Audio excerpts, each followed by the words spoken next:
Bonjour à vous, bienvenue sur ma chaîne. Alors aujourd'hui, comment la sophrologie peut aider les enfants et pourquoi c'est important de faire de la sophrologie pour les enfants. Voilà, alors aujourd'hui pour parler de ça, je suis accompagné de Marine. Bonjour à tous, bonjour Olivier. Enchanté, je suis ravi de te revoir.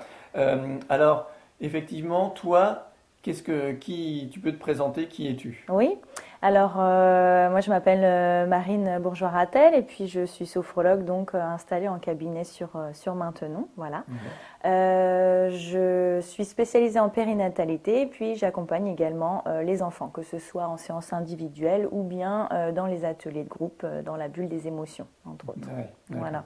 Donc toi, tu as fait une spécialité périnatale et enfant, en fait. C'est Ouais, alors, vraiment ouais, voilà, ton c'est domaine. ça. Ok.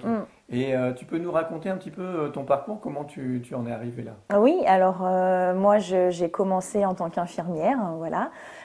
J'ai fait connaissance, j'ai rencontré la sophrologie pendant mes études d'infirmière. Ils avaient mis ça en Ah, place pour nous aider à gérer notre stress pendant les examens, pendant nos stages, voilà. c'est Donc une belle initiative, ça. voilà, exactement, qui m'a beaucoup servi, qui m'a beaucoup aidée et voilà. Donc voilà, en exerçant en tant qu'infirmière, j'ai eu envie voilà, de me former à autre chose. C'est vrai que voilà, j'ai souhaité approfondir mes connaissances et puis ma pratique dans la sophrologie et puis pouvoir ensuite voilà, accompagner à mon tour les personnes dans le besoin. D'accord. Voilà. Et aujourd'hui, donc du coup, pourquoi après comment tu fais avec les enfants? Pourquoi, d'après toi, c'est important que la sophrologie aussi, elle accompagne les enfants? Alors les enfants, c'est vrai qu'ils sont souvent très alors submergés par leurs émotions. Ils ont voilà beaucoup de mal à les reconnaître, hein, à les Ouais. comprendre, hein. Et du coup arrivent difficilement à les accueillir et à adapter en fait à s'adapter à elles. Donc l'idée avec la sophrologie, c'est voilà de pouvoir leur apporter autant en séance individuelle que dans la bulle des émotions, c'est pouvoir leur apporter des outils hein, qui vont donc simples et réutilisables, qui vont pouvoir reproduire dans leur quotidien, seuls ou en famille, pour les aider eh bien, à se sentir beaucoup mieux, à évacuer certaines émotions quand elles prennent vraiment trop de place à l'intérieur et que ça devient vraiment compliqué pour eux, voilà, qu'ils se sentent mal pour qu'ils retrouvent un mieux-être. Et puis voilà, on travaille aussi, ce qui est important aussi de travailler, c'est la confiance en soi qui revient souvent le manque de confiance. Donc ces outils les aident aussi à se réapproprier cette confiance. On travaille aussi beaucoup sur la concentration, pardon, l'écoute. Voilà, ça permet, ce sont des méthodes et puis avec les outils qui permettent de travailler cette concentration qui peuvent ensuite D'accord. utiliser. Tu parlais que les enfants s'approprient les outils pour qu'après ils puissent les avoir en famille. Est-ce que tu as déjà remarqué que du coup les enfants transmettent la sophrologie à leurs parents? Oui, tout à fait. Ouais, c'est Ouais, vrai qu'en général, ils aiment beaucoup montrer à la maison ce qu'ils ouais. ont fait et puis ça peut servir à tout le monde. Ouais, en fait, ouais, moi c'est ce que je m'aperçois aussi, c'est que ça diffuse Ouais, et c'est ce qui est super intéressant et super sympa avec les enfants. C'est parce qu'ils ont envie de partager, c'est ils ont ça. envie C'est une aussi belle de... énergie, c'est Ouais, un beau partage en famille. Ouais, ouais, ouais. absolument. Et alors, dans la bulle des émotions, qu'est-ce que tu fais plus particulièrement? Quelle est la différence par rapport à l'accompagnement individuel?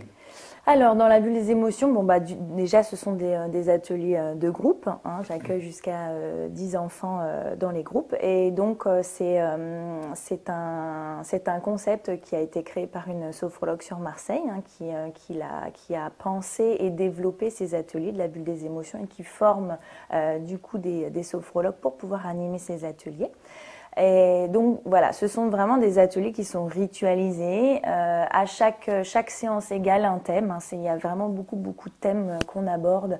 Ça peut être les thèmes sur l'apprentissage, donc tout ce qui va être confiance en soi, concentration, la gestion des émotions, bien évidemment. Ça peut être des thèmes à thème, des thèmes sur les saisons, sur Ouais, les événements, Noël, Pâques, ce genre de de choses. Et puis voilà, ils sont ritualisés.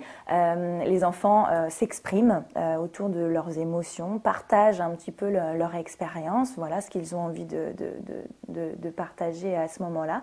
Et puis toujours autour du thème, il y a un petit moment où on échange autour de ce thème. Et puis ensuite, voilà, on fait des petits exercices de relaxation dynamique, ludique bien évidemment, hein, vraiment sous forme de jeu pour laisser place à l'amusement et à la fois pour leur permettre voilà, d'avoir des outils qui les aident à se sentir mieux. Après, qu'est-ce que, pour toi, quels sont les besoins des enfants d'après toi? Pourquoi les enfants viennent te voir en fait? Quels sont leurs besoins? Alors la plupart du temps, c'est vraiment, ça va être la gestion des émotions.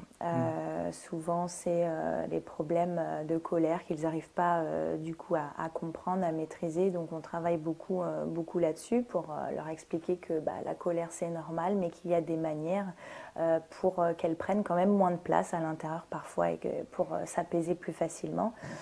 Donc voilà, ça peut être aussi beaucoup pour la confiance en soi, pour retrouver la confiance en soi. Voilà, c'est vraiment les deux demandes que je rencontre le plus souvent. Ouais. Bah, c'est vrai qu'avec les enfants, c'est vrai que la gestion des émotions, c'est pas encore mature, leur cerveau n'est pas complètement mature, et donc c'est normal qu'ils aient ces difficultés-là. C'est vrai qu'avec la sophrologie, on peut accompagner et donner effectivement des outils, des techniques pour mieux le vivre vis-à-vis de l'enfant et que ce ne soit pas non plus trop compliqué, voilà. trop en souffrance pour lui. Exactement. Ouais. Alors, qu'est-ce que toi, tu aimes partager? Qu'est-ce que tu aimes partager avec ce métier que tu fais aujourd'hui? Qu'est-ce que j'aime partager? Eh bien, j'aime partager déjà les outils qui sont vraiment d'une profonde aide. J'aime bien sûr, bon ça je retrouvais ça déjà dans mon travail d'infirmière aussi, c'est vraiment le contact, l'échange, toujours très enrichissant. Après, est-ce que c'était vraiment dans ce sens-là ta question? Oui. Voilà. Donc oui, j'aime partager toutes ces techniques et puis vraiment apporter toute l'aide possible à mon niveau pour voilà, que les personnes se sentent vraiment mieux. Voilà. Pour moi, la sophrologie, c'est aussi quelque chose qui se vit. C'est une expérience qui se vit complètement. Et donc, toi, comment tu l'as vécu? Qu'est-ce que ça t'a apporté? Moi, ça m'a aidé à relativiser. Ça m'a aidé à me poser et à calmer mes angoisses, mes tourments, mes contrariétés. Ouais, je suis assez contrariée, régulièrement contrariée en fait, et du coup ça m'a aidé en ça. Ouais, vraiment. Ouais. C'est ce côté, la sophrologie, c'est l'harmonie de la conscience, c'est ce côté harmonieux, toi. C'est vrai. Je pense que c'est un truc hyper important de la sophrologie, c'est ce côté harmonieux et quand on touche ça pas du doigt, mais plutôt du corps, quand on le touche du corps, quand on le ressent, c'est vrai que ça donne une richesse, une confiance en soi, comme tu le disais, qui est vraiment hyper importante. Mais pour moi, l'essence de la sophrologie, c'est vraiment la vivance.